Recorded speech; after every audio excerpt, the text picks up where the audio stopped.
மீனராசி அன்பர்கள் அனைவருக்கும் வணக்கம். இன்றைய பதிவுல மீனராசி அன்பர்களின் வாழ்க்கை துணைவரின் மறுபக்கம் பத்தி தான் நம்ம பார்க்க போறோம்.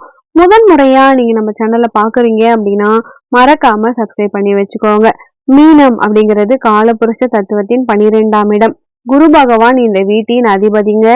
குரு அப்படின்னாலே புத்திரகாரகன், தனகாரகன். அதே போல குரு ஒருத்தவரின் ஜாதகத்துல நல்லா இருக்கும் பொழுது அவங்க செல்வம் செல்வாக்கு ரொம்பவே நல்லா இருப்பாங்க.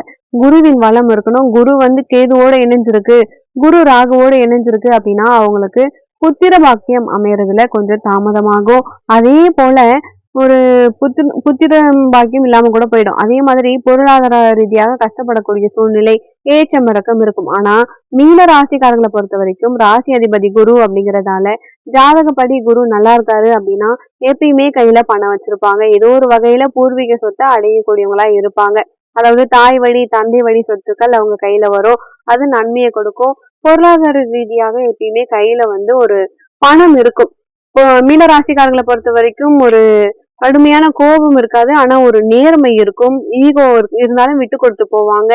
தான் கிட்ட பழகுறாங்க அப்படின்னா பழகாத வரைக்கும் கொஞ்சம் மிஸ் அண்டர்ஸ்டாண்டிங் பண்ணிக்கிற மாதிரி இருக்கும். பழகும் போதுதான் தெரியும் இவங்க ஒரு நல்ல மனுஷன் அப்படின்னு சொல்லிட்டு.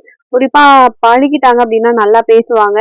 பழகல அப்படின்னா என்னன்னா என்ன அந்த அளவுக்கு கூட பேச மாட்டாங்க. அப்போ மத்தவங்களை பொறுத்த வரைக்கும் இவங்க ஈகோ அப்படின்னு நினைச்சுப்பாங்க. ஆனா இவங்க கிட்ட பேசினாதான் உண்மை தெரியும்.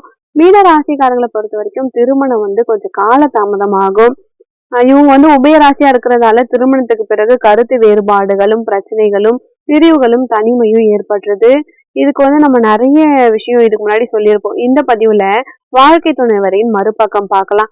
மீன ராசியை இருக்கக்கூடிய ராசிகள், குறிப்பா மீன ராசியில நீங்க இருக்கீங்க அப்படின்னா உங்களுடைய உறவுகள், நண்பர்கள், இல்ல நீங்க காதலர், நண்பன், கணவன், மனைவியா இருந்தாங்க அப்படின்னா மீனம் நீர் ராசி அப்படிங்கறதால நிலம் ராசிய கொண்டவங்களான ரிஷப ராசி, கன்னி ராசி, மகர ராசியா இருக்கவங்க உங்களை சுத்தி இருப்பாங்க. அதே போல மீன ராசிக்கும் சரி, விருச்சிக ராசி சரி, கடக ராசி சரி உங்களுக்கு ரொம்பவே சப்போர்ட்டிவா இருப்பாங்க.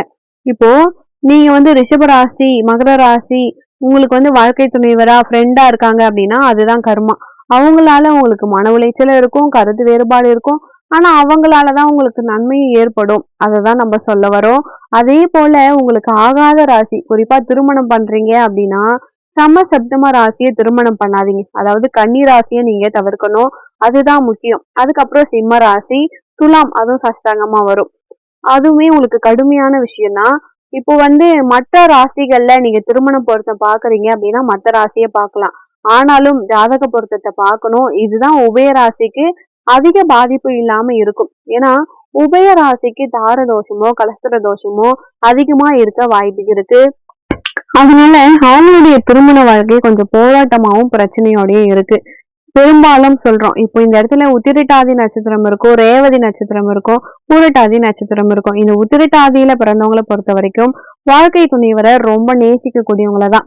திருமணம் திருமணத்துக்கு பிறகு பாத்தீங்கன்னா வாழ்க்கை துணைவரை ரொம்ப நேசிப்பாங்க. ஆனா இவங்களுடைய வாழ்க்கை துணைவர் இவங்களை பிரிஞ்சுக்காம பிரிஞ்சு போகக்கூடிய சூழ்நிலை இருக்கும். குறிப்பா கேது திசை காதல்லாம் கூட ஏற்படும். காதலிச்சு கூட திருமணம் பண்ணுவாங்க. ஆனா காதல் திருமணமா இருக்கு அப்படின்னா அது கேது திசை வரும்பொழுது அந்த இடத்துல பாதிக்கப்படக்கூடிய சூழ்நிலை இருக்கும். பிரிந்து இருக்கிறது, கருத்து வேறுபாடோட இருக்கிறது. உத்திரட்டாதி நட்சத்திரத்துல பிறந்தவங்களுக்கு எதிர்பாலினத்தவரால பிரச்சனைகள் வர்றதுக்கு வாய்ப்பு இருக்கு.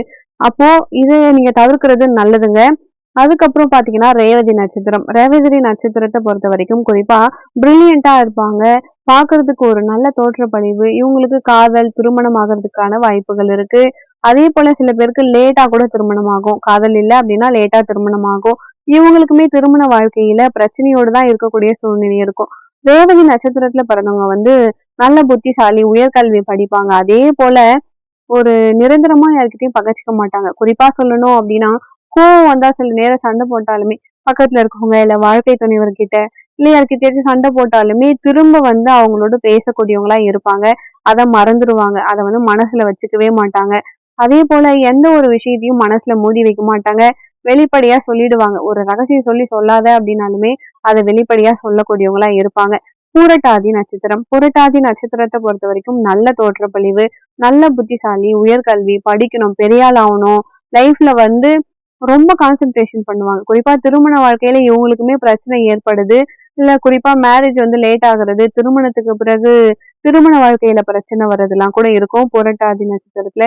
உத்திரட்டாதி நட்சத்திரத்திலயுமே முதல்லயே நம்ம நெறைய சொல்லியிருக்கோம். ஏன்னா, இங்க புதன் நீசமாகுறாரு. அதேபோல சுக்கிரன் உச்சமாகுறாரு. குறிப்பா பெண்கள், நீங்க வந்து பெண்களா இருந்தீங்க அப்டின்னா ஆண்களால, ஆண்களா இருந்தா பெண்களால பிரச்சனை வரும். அதனால பாதிப்புகள், பிரச்சனைகள் வர வாய்ப்பு இருக்கு. அது வேலை பார்க்கக்கூடிய இடமா இருந்தாலும், சக ஊழியர்களா இருந்தாலும், வாழ்க்கை துணைவரா இருந்தாலும், சில கருத்து வேறுபாடுகளும், பிரச்சனைகளும் வரும். உங்களுக்கு வந்து ஒரு நல்ல தோற்றப்பொழிவு, மத்தவங்கள வசிக்கக்கூடிய மற்றவங்கள வந்து கவரக்கூடிய ஒரு தோற்றம் எல்லாமே உங்களுக்கு இருக்குங்க. இப்போ மீன ராசி, நீங்க வந்து வேலையில கூட ஒரு உயர் கல்வியில போகக்கூடிய வாய்ப்பு உங்களுக்கு இருக்குங்க. ஆனா திருமண வாழ்க்கையில மட்டும் மீனராசி அன்பர்களுக்கு ஏன் வாழ்க்கையில பிரச்சனை வருது? திருமண வாழ்க்கையில குறிப்பா பாதிக்கப்படுறதுக்கு காரணம் 7ஆம் இடம். 7ஆம் இடமாக இருக்கக்கூடியது உங்களுக்கு புதன். புதன் நீசமாகுறாரு. 4ஆம் அதிபதியாகவும் புதன் வராரு. அப்போ வாழ்க்கை துணைவரின் உறவுகள், குறிப்பா தாயார், அதாவது உங்களுக்கு மாமியார், நாத்தனார், இவர்கள் வழியில தான் குடும்ப வாழ்க்கையில உங்களுக்கு பிரச்சனைகள் ஸ்டார்ட்டிங் புள்ளியா இருக்கு.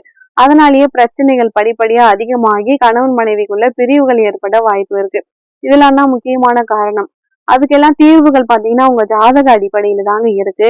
உங்களுக்கு வரக்கூடிய வாழ்க்கை துணைவர் படித்தவராய் இருப்பாரு. நல்ல புத்திசாலி, பார்ப்பதற்கு நல்ல ஒரு தோற்றப்பொழிவு. அதேபோல இன்னசென்ட்டா இருப்பாங்க. உணர்ச்சி வசப்படக்கூடியவங்களா இருப்பாங்க. உங்களைப் போலவே உணர்ச்சி வசப்படக்கூடியவங்களா இருப்பாங்க. தந்திரவாதியா இருப்பாங்க. எதையுமே வந்து எளிதில் நம்பவே மாட்டாங்க. ஆய்ந்து ஆராய்ந்து அப்புறமா தான் நம்புவாங்க. அப்போ வாழ்க்கை துணைவர் கொஞ்சம் சந்தேக கண்ணோட பார்க்கக்கூடியவங்களா வந்துருவாங்க. அதனால வந்து பிரச்சனைகள் வர்றதுக்கு வாய்ப்பு இருக்கு. குறிப்பா மீன ராசியில பிறந்தவங்களுக்கு வரக்கூடிய வாழ்க்கை துணைவரால ஆதாயங்கள் இருக்கு. இருந்தாலும் சில கருத்து வேறுபாடுகளும், பிரச்சனைகளும் இருக்கு. இப்போ இவங்கள பொறுத்தவரைக்கும் ரொம்ப பொசசிவா இருக்க மாட்டாங்க. வரக்கூடிய வாழ்க்கை துணைவர் கணவன் மேல பொசசிவா இருக்க மாட்டாங்க. ஒரு குழப்பமான மனநிலை இருக்கும், கோவம் இருக்கும், டென்ஷன் இருக்கும். ஒரு குழப்பங்களும் அவங்க கிட்ட இருந்துகிட்டே இருக்கும். குறிப்பா கன்னி ராசியவே நீங்க திருமணம் பண்ணிட்டீங்க அப்படின்னா ரொம்பவே அதிகமா இருக்கும். வேற ராசியை திருமணம் பண்ணா கூட தெரியாது. அதனாலதான் சமசப்தம ராசியை திருமணம் பண்ண வேணாம்னு சொல்றது. அதனால குழப்பத்தால தாயாரால் தான் ரொம்ப பாசம் வச்சிருக்காங்க. உங்க மேல பாசம் வைக்கிறத விட தாயார் மேல பாசம் அதிகமா வச்சிருப்பாங்க. தாயை தான் முன்னிலைப்படுத்துவாங்க. அதுவே மீன ராசிக்காரங்களுக்கு பிரச்சனையை ஏற்படுத்தும். அதனால பிரியக்கூடிய சூழ்நிலை வந்துரும். திருமண வாழ்க்கையில பிரச்சனை வருது. எல்லாருக்கும் வருதுன்னு சொல்லல. சில பேர் குறிப்பா யாருக்கெல்லாம் ஜாதகத்துல பிரச்சனைகள், தோஷங்கள், கலஸ்தர தோஷங்கள், தார தோஷங்கள் இருக்கோ அவங்களுக்கெல்லாம் பிரச்சனை ஏற்பட்டு பிரிவுகளை ஏற்படுத்துது. அதுதான்.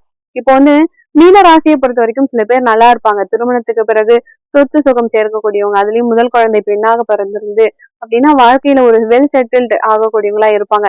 சில பேர் வந்து தோஷம் இருக்கக்கூடியவங்க தான் பிரிந்து விடக்கூடிய சூழ்நிலை இருக்கு. மீன ராசிக்கு பொதுவா சில பேருக்கு இருதாரம் ஆகுறதுக்கான வாய்ப்பு இருக்கு. இல்லைன்னா திருமணத்துக்கு மீறிய ரிலேஷன்ஷிப் வர வாய்ப்பு இருக்கு. இப்போ இவங்கள பொறுத்த வரைக்கும் ஒரு ஸ்ட்ரெயிட் ஃபார்வர்டா இருக்கிறதால சில முக்கியமான விஷயத்தை எல்லார் மேலயுமே திணிச்சுட்டு அவங்க கிட்டயும் அதை எதிர்பார்க்கறதால ஒரு கான்ட்ரவர்ஷியல் இருக்கும். குறிப்பா வேலை செய்யற இடத்துல கூட மேலதிகாரிகளுக்கும் இவங்களுக்கும் ஒரு முரண்பாடு இருக்கும். உறவுகளுக்கும் இவங்களுக்கும் ஒரு முரண்பாடு இருக்கும். குறிப்பா வாழ்க்கை துணைவரின் உறவினர்கள் கூட இவங்க ஒன்றி போகவே மாட்டாங்க. மேலும் மீன ராசியை பொறுத்த வரைக்கும் நீர் ராசியா இருக்கிறதால கடல் கடந்து சென்று வேலை பார்க்கக்கூடியவங்களாகவும், இல்ல ஊர் விட்டு வெளியூர் போயிட்டு வேலை பார்க்கக்கூடியவங்களா இருப்பாங்க. நல்லா சம்பாதிக்கக்கூடியவங்களா இருப்பாங்க. சிக்கனவாதிகள். பணத்தை அதிகமா செலவு பண்ண மாட்டாங்க. சிக்கனமா இருப்பாங்க. ஈஸியா யாரையும் நம்பிட மாட்டாங்க. ஆனா நம்பிட்டா உயிரையே கொடுக்கக்கூடியவங்களா இருப்பாங்க. இப்படி நம்பி நம்பிதான் கடைசியா ஒரு பர்சனை நம்புறாங்க பாத்தீங்களா? அந்த பர்சன் வந்து இவரை ஏமாத்திடுவாங்க. சோ பணத்தை இன்வெஸ்ட்மெண்ட் பண்றாங்க, கடனா கொடுக்குறாங்க அப்படின்னா அவங்க கிட்ட இருந்து பணத்தை திரும்பி வாங்குறதுல போராட்டமும் பிரச்சனையும் இருக்கும். இதுதான் கர்மா, மீனராசியின் கர்மா. மத்தபடி பொருளாதார ரீதியாக எப்பயுமே நல்லா இருப்பாங்க. கீழே போக மாட்டாங்க. வேலைக்கு போவாங்க. ஆனா திருமண வாழ்க்கைன்னு வரும்பொழுது குறிப்பா அவங்களுக்கு பாதிப்புகள் இருக்கும். இவங்களுடைய வாழ்க்கை துணைவரின் மறுபக்கம் அப்படின்னா எப்ப பார்த்தாலும் சண்டை போடுறது, கோவப்படுறது, டென்ஷன் ஆகுறது, கருத்து வேறுபாடோடையே வாக்குவாதம் செய்யக்கூடியவங்களா இருப்பாங்க. மத்தபடி பாசிட்டிவா சொல்லணும் அப்படின்னா வாழ்க்கை துணைவரால ஒரு ஆதாயங்கள் இருக்கும். பார்ப்பதற்கு தோற்றப்பொழிவு இருக்கும். புத்திசாலி. இவங்க குடும்ப வாழ்க்கையில கொஞ்சம் பிரச்சனைகள் இருக்கும். சுத்த ஜாதகமா இருக்கு. சமசப்தம ராசி திருமணம் பண்ணல அப்படின்னா வாழ்க்கை சிறப்பா இருக்கும். இல்லைன்னா சின்ன சின்ன பிரச்சனைகள் வர்றதுக்கு வாய்ப்பு இருக்கு. இவங்களுக்கு கர்மா இருக்கு. இதுக்கு என்னதான் செய்யறது அப்படின்னா ஃபர்ஸ்ட் அதை அனுபவிச்சுதான் கடந்தாகணும். ஒண்ணு. 2வது வந்து இறை வழிபாட்டால குறைக்க முடியுமா அப்படின்னா நிச்சயமா நீங்க வந்து செல்லக்கூடிய இடம் திருச்செந்தூர் முருகப்பெருமான வழிபாடு பண்ணலாம். குருவின் ஸ்தலம், குருவின் வீழ்ச்சி அதிகமா இருக்கக்கூடிய இடம் திருச்செந்தூர். அங்க போயிட்டு கடல்ல நீராடிட்டு கணவன் மனைவி 2 பேரும் சண்டை போடுறீங்க அப்படின்னா 2 பேரும் பிரியல. ஒரே வீட்ல இருந்து மனஸ்தாபத்தோடு இருக்கீங்க அப்படின்னா 2 பேரும் ஒண்ணாவே சேருங்க.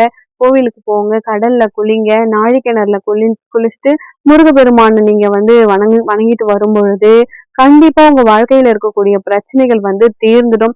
இல்ல அப்படின்னா, நீங்க அன்னைக்கு முருகப்பெருமான தரிசனம் பண்ணிட்டு, அன்னைக்கு அங்கேயே ஸ்டே பண்ணிட்டு, அடுத்த நாளும் நீங்க முருகப்பெருமான வழிபாடு பண்ணிட்டு, அதுக்கப்புறம் நீங்க கிளம்பி வாங்க. மன நிம்மதியோட முருகன வழிபாடு செஞ்சுட்டு வரும்பொழுது, ஒரு நல்ல மாற்றம் உங்களுக்கு கிடைக்கும். எப்பல்லாம் மனக்குழப்பமும், பிரச்சனையும் உங்க குடும்பத்துல அதிகமா இருக்கோ, அப்பல்லாம் நீங்க திருச்செந்தூர் முருகப்பெருமான வழிபாடு பண்ணுங்க. நீங்க 3 நட்சத்திரத்துல எந்த நட்சத்திரமா இருந்தாலுமே நீங்க போலாம். பிரிந்து விட்டவங்க ஒரு நல்ல வாழ்க்கை துணை வேணும்னாலும் இங்க போயிட்டு வரலாம். இந்த பதிவு உங்களுக்கு ரொம்பவே பயனுள்ளதா இருக்கும்னு நினைக்கிறேன். வீடியோ பிடிச்சிருந்தா மறக்காம லைக் பண்ணுங்க. ஒரு நல்ல பதிவில் மீண்டும் உங்களை சந்திக்கிறேன். நன்றி.